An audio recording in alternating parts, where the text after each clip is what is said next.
Very good morning to all of you. I thank AOS and Dr. Samantha for giving an opportunity to speak. The need for extensive, expansive and elaborate laboratory tests and modern diagnostic assays. Advances in medicine technology have seen the emergence of many new investigative modalities, making it tough for the ophthalmologist to decide whether to test or not to test. The new tests do not necessarily mean it is going to be useful.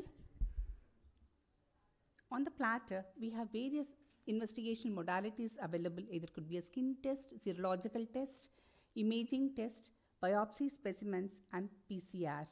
Which one to choose? So we need to tailor-make the investigations for each case and zero on the diagnosis. Remember, all the tests have shared the false positive and false negative. We need to understand the sensitivity and specificity of the test for the interpretation. So diagnostic tests have the most utility in confirming or rejecting the diagnosis that starts with about 50% chance of being correct.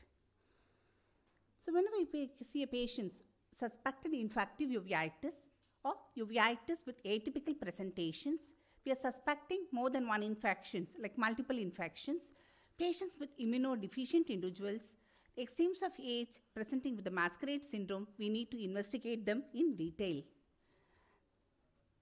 Polymerase chain reaction is a powerful method to amplify the sequence of DNA. The minimum volume of 0.05 ml is sufficient enough to make the test. So we have nested or real-time PCR. So depending upon the organisms we order. We'll see case example.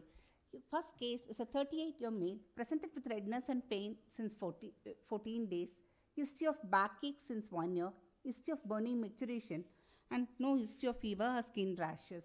Anterior segment examination showed the presence of circumciliary congestions, hypopia, and anterior uveitis. So the fundus examination was absolutely normal.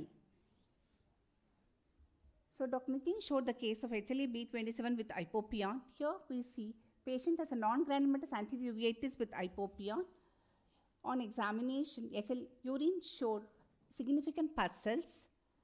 HLA-B27 was negative.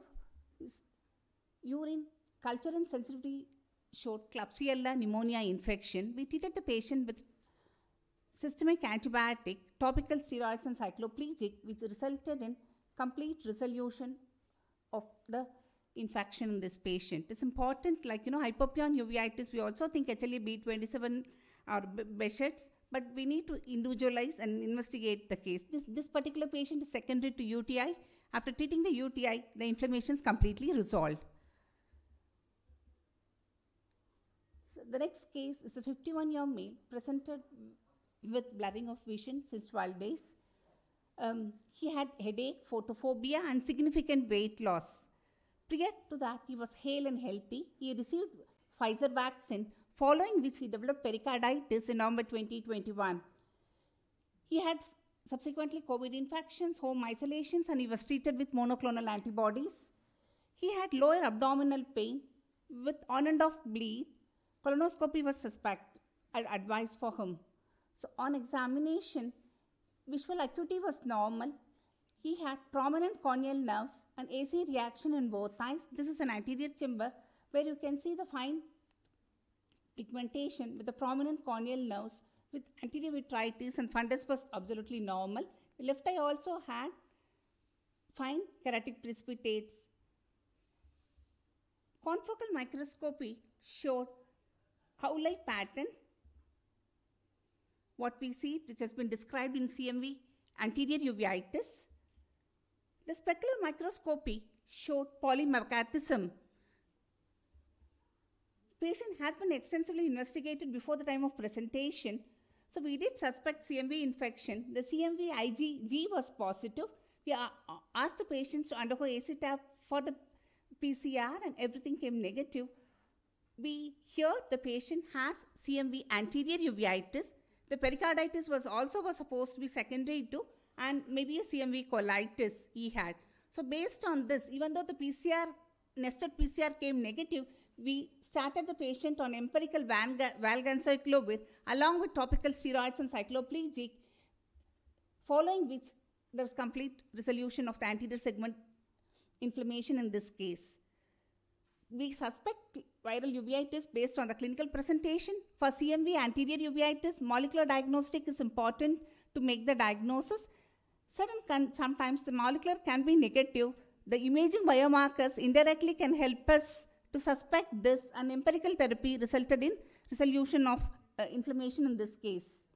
The case 3 is a 65-year male, diabetic, hypertensive. He underwent kidney transplant, presented with blurred vision. He was on MMF, Vicodin and tachograph, systemic immunosuppressive therapy. On fundus examination, media was clear, where you can see a unifocal retinitis in this case. On close look, we could see a pigmented scar surrounding retinitis. So we made the diagnosis of clinically toxoplasmosis.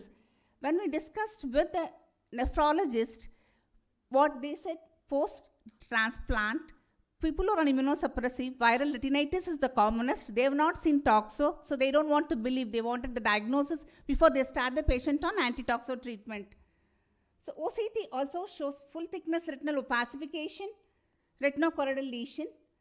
Toxoplasma serological was positive, and PCR from the vitreous is also positive for toxoplasmosis. After seeing the confirmed, then nephrologist agreed to start the patient on anti-toxo treatment, following which there is complete resolution of the inflammation in this case. Toxo, we make the diagnosis based on the clinical presentation, but in this case, because of the systemic condition, we need to investigate this patient. Next case is a 31-year male presented with Nairobi. He was been extensively investigated. MAN2 was positive and toxo IgG was positive. Presented like a serpiginous-like choroiditis. We all know in our part of country, whenever we see a serpiginous-like choroiditis, tuberculosis is in the first differential diagnosis. FFA confirms activity. When we did the AC tap, for surprise, the TB came negative, the PCR came positive for B1 gene. So we treated the patient with an anti-toxo and systemic steroids, resulted in resolution of the inflammation. When we write to the reviewers, they didn't agree. They say the chances of B1 could be false positive. Fortunately, we had the DNA, we did the blast analysis, we confirmed it is secondary to toxo, resulted in response to treatment. So sometimes, even though we see, we may have to think out of the box, and if we have molecular diagnostic to confirm, so maybe the first one to report it. SLC secondary to toxo in this case. Can I continue, or she says time up?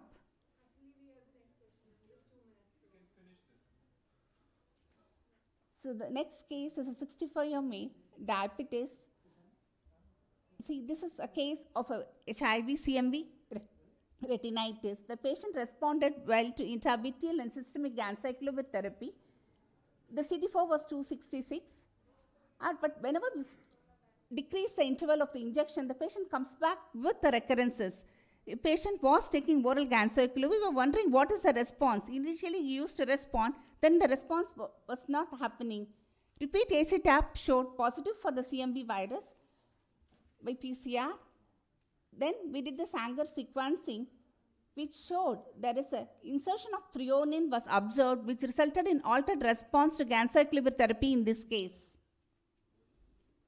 So frequent intravitreal injections resulted in resolving retinitis in this case.